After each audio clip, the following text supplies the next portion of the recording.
Hi, Tony Baratta here.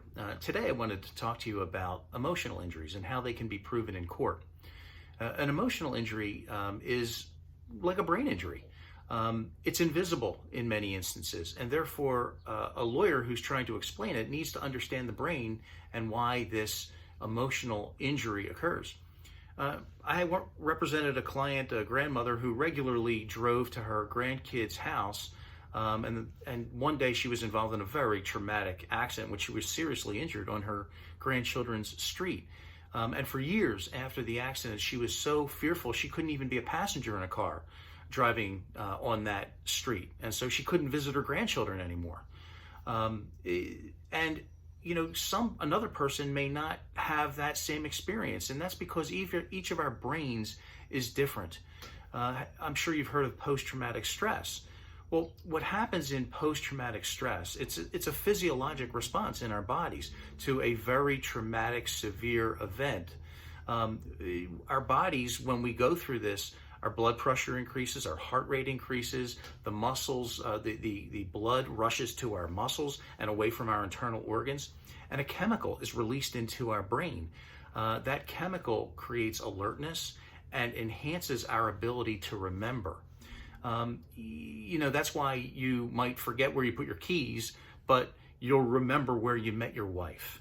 Have you ever heard of functional MRI? Well, that's an MRI that actually sees where blood is flowing to different portions of the brain.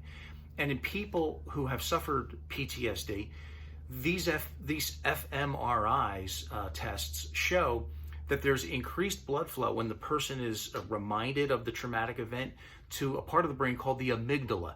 And the amygdala is the part of the brain that registers fear and the fear response. So these people have a more sensitive amygdala than somebody else who might not suffer the same injury. Emotional injuries are silent injuries. They're injuries that are real, but you can't be seen, and there's no diagnostic test to prove it. So a lawyer has to understand the brain and how it works in order to be able to explain what this injury is and why it's real. Take, for example, someone who suffers from panic attacks. If you know anyone who suffers panic attacks, you know how debilitating they can be.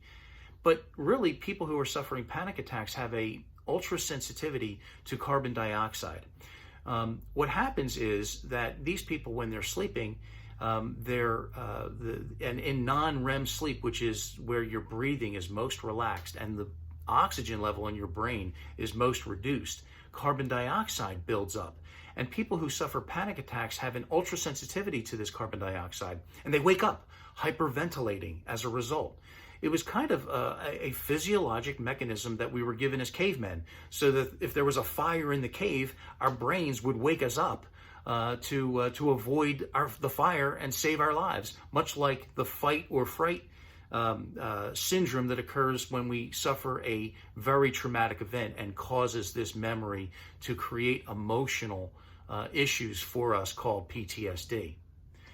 My name is Tony Baratta, and I hope this has been helpful to you.